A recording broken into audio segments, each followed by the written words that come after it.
ஆயுர்வேதம் ஒரு பொக்கிஷம், நம் ஆயுள் நீட்டக்கும் அற்புதம்.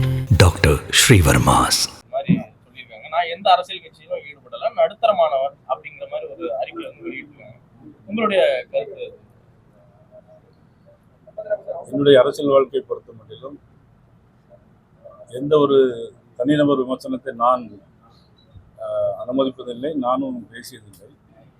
அன்றைக்கு இது தவறி வந்த ஒரு வார்த்தை.